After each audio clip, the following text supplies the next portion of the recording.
Dr. Pyke, congratulations again. I'm thrilled that you will be serving on the Harris Health Board. It is a tremendous win for the region and for the people that we're serving in Harris Health. And I'm particularly honored that you were willing to serve. And I'm honored that this was the first appointment that Precinct 4 presented to the court and that it passed unanimously. Thank you so much. Thank you. So my first question to you is, I know you have Masters, JD, MD, just this Too many letters after my fascinating, name. I know, how many degrees will you collect? Can you tell us more about your career path and journey and the decision points to keep collecting all these degrees? So I should say my wife has threatened that if I try to go back to school again, that we're gonna have to have a talk because I have collected too many degrees. The short version is in undergrad, I was finishing up my bachelor's degree, and this was back in 2012. I had some family members, both hospitalized back to back. One of them was my mother, who was hospitalized. She didn't have insurance, so she was in a public safety hospital similar to the kind that the Harris Health Board supervises and oversees. And then the other was my great-grandmother, who had Medicare and supplement to Medicare and had all the insurance you could dream of, right? And I still saw in both contexts that they weren't getting what I perceived the kind of care they should have been getting. And that kind of sparked my desire to be involved in healthcare, but more specifically, it wasn't the typical, I want to be a doctor so I can help people, or I want to be a doctor to take care of patients. It was because I had an interest in a systems-based approach to healthcare from the very beginning. So I get into medical school. In 2015, I started Baylor College of Medicine here in Houston. And almost immediately, I kind of caught a policy bug. I got involved with an organization called Doctors for Change, which is a nonprofit here in Houston that promotes health equity and increasing the overall healthiness of the Harris County and communities beyond that area. And I made a decision to go ahead and do the law degree, in part because I caught this policy bug, and I recognized that as a physician in training, I wasn't literate in policy. I didn't know how to talk about policy or how to talk about law. And when I was going to Austin and advocating with Doctors for Change, I could see that disconnect. I think lawyers speak legalese and doctors speak medical jargon. And I wanted to be the translator in between those two worlds. And it so happened Baylor College of Medicine has a program where you can do your law degree in only 2 years at an accelerated pace. So I did it. And I was like, what's another 2 years? I've already been in grad school for 3. And the other reason I decided to do the law degree was because when I was a clinical medical student at Ben Taub, I saw how policies decided at the governmental level or at the institutional level can affect the delivery of patient care. And so I've been trying to swim upstream and figure out what is the root cause of where I can apply my skill set to make the biggest difference. And then I fell in love with law just as much as I fell in love with medicine. So presently, I don't practice medicine. I practice law full time, but I have the same medical degree as any other doctor. And I think being involved with the board is, in my opinion, one of the first big opportunities I've had to apply the combination of those skill sets.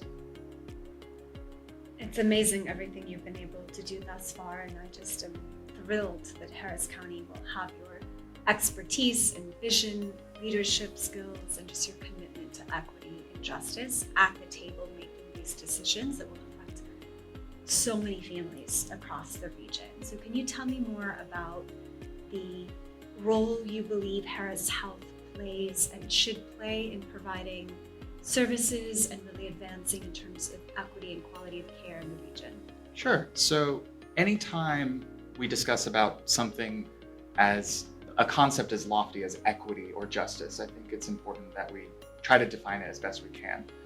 And for equity is measurable. We look at people who start off at different places, but we got to make sure that they end up in the same place. So an example would be if you're born, let's say in a higher socioeconomic area and you're white, when you're 50, you shouldn't have a lesser risk just because of that, of having cardiovascular disease, as compared to someone who was born in a lower socioeconomic area, or who's a person of color, or someone who's LGBT like myself. And so equity isn't about, it's not the same as equality. It's not treating everyone the same without any regard for their differences. People are different. It's about getting them to the same end goal, where despite their differences, one group doesn't have a higher rate of disease or a lower rate of success. I think, and so that's the concept of equity. Then we have this other concept of justice, which I view as the how we get there. Justice is the process of promoting equity.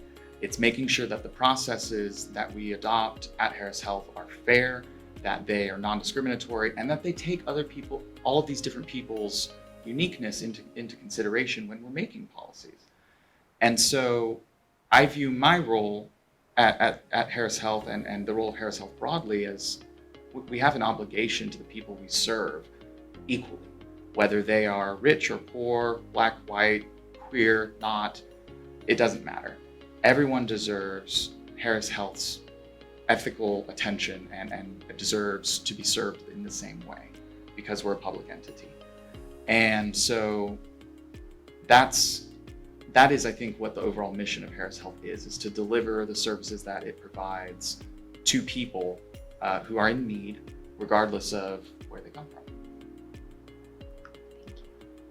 And I love that in you, we also have an ethicist who will help guide not only the outcomes, but the process as to how we're getting there, which I think is just fundamentally critical. So together, we made history, and I am thrilled that for the first time ever, Harris Health's board will have its first transgender and non-binary individuals serving on the board. Tell me what this means to you. It means everything, I think. Sorry, I'm honestly getting a little emotional. It means so much for me because it does feel like I am representing my community. And it also feels so needed considering what we're seeing going on politically in our state and across the country, where LGBT people, particularly trans people like me, are the political scapegoat.